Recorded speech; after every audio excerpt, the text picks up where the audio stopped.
Hey guys, welcome back. In this video, we are going to continue with mechanics of materials, stress and strain.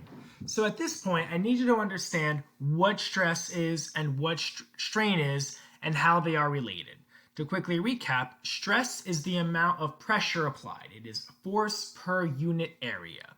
Strain is how much a member will stretch or elongate when a stress is applied to it.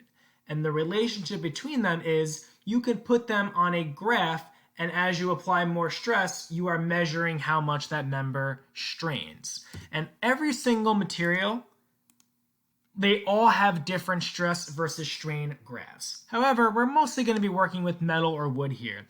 So let's focus on what that looks like.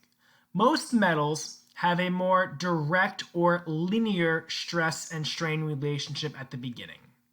There's a great 2-minute video that I would show you right now, but again, with this software version I have, you actually can't hear computer audio. So I'm going to skip through it for the PowerPoint, but I really encourage you to watch it. It is important to watch it.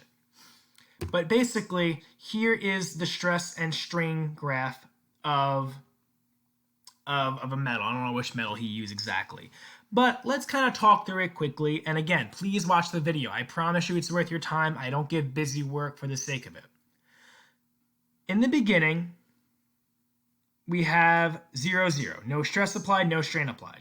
And then for the first portion of it, as we apply stress, we have a linear proportionate amount of strain. And then if I'm right here, and then I double the amount of stress that's applied, I'm doubling the amount of strain. We have a proportional relationship.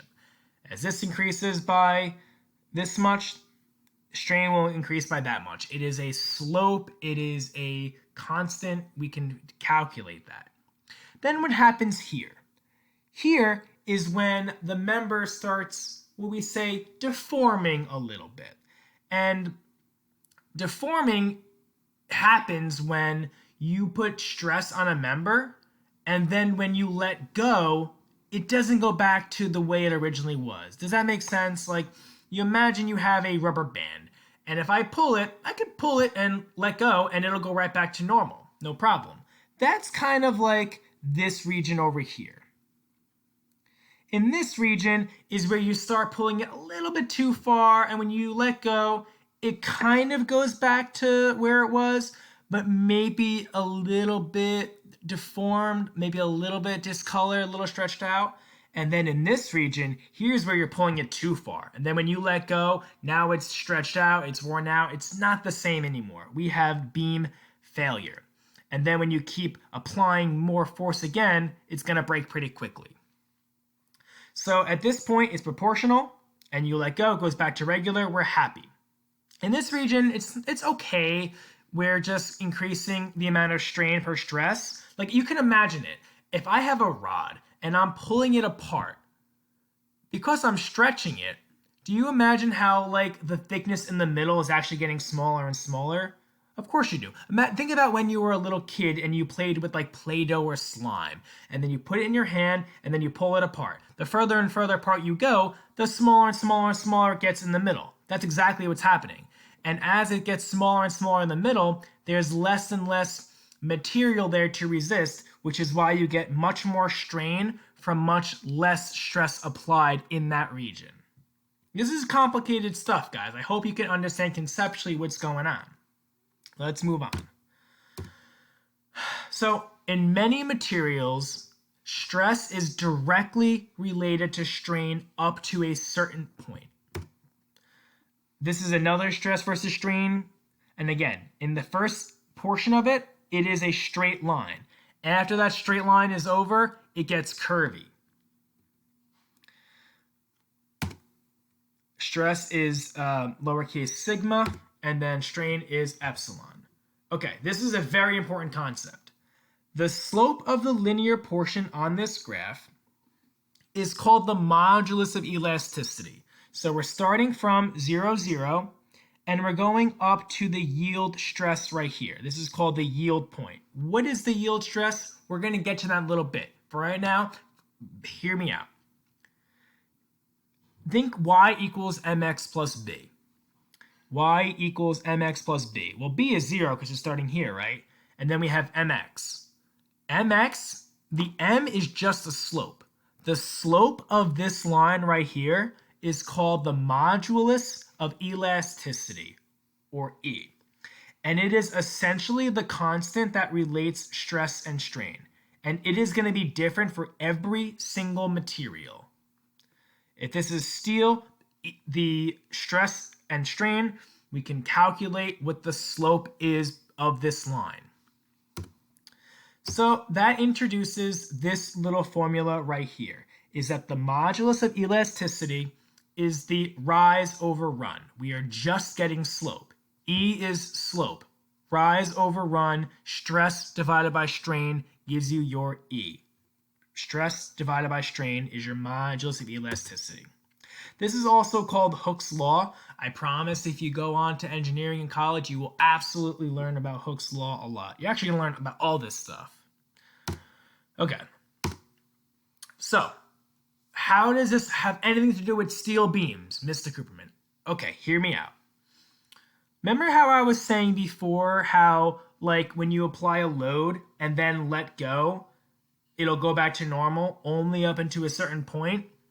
That's exactly where we want to design our beams. We have two regions. One is called the elastic region, and the other is called the plastic region. I don't really know why it's called plastic. I think elastic makes sense. You think of like an elastic band, you pull it, goes back. I don't know why it's called plastic. I don't. But elastic region, good. Plastic region, bad. Elastic, good. Plastic, bad. So the elastic region is the region where if you load a material and then let go, it'll go back to its original form. The plastic region is when you pull it too far and then you let go and there's a little bit of deformation. That's bad. So what is that point? How do I know exactly how much I can load a beam? Up until what we call the yield point. So we want all structural members to be designed elastically during the service life of the building. What that means is that you are only able to design a structure to handle up to the yield stress. This right here. It could handle up to the ultimate stress, but like this is the plastic region. No, we're going to go up to the yield stress. So what is yield stress? I said before we're going to get to it. We're going to get to that now. Yield stress is based on the material used. It is not based on the geometry at all. We are strictly talking stress of material. The yield stress will often be given to you because, well, we know what material we're working with. So the yield stress for A36 steel, for example, is 36,000 psi or 36 ksi. And then another type of steel with different, carbon ratios. This one's called A572, grade 50 steel, and that can handle 50,000 psi or 50 ksi. And here's a little source right here. So what does that mean? Well, the yield stress is essentially the strength of the material. If I apply a load to a beam and the beam is made of this material, the stress I'm applying better be smaller than 36,000 psi. Because if it's smaller than that, we're going to be in what region? Well, if this is my yield stress and this yield stress is 36,000 psi and I'm applying 25,000 psi, which region am I in? Elastic or plastic? You better say elastic, because anything under 36,000, we're good. But what happens if I apply 45,000 psi? Which region am I in? Well, that's higher than this. I'm over here. I'm over in this region. Plastic, bad.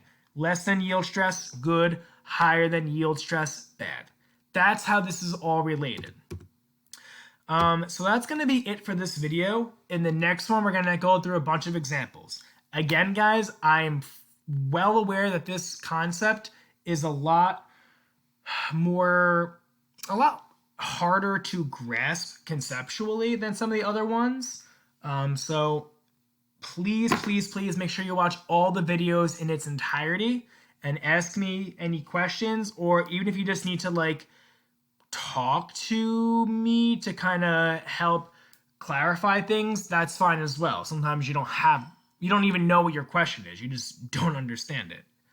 So next video, we're going to go through some examples.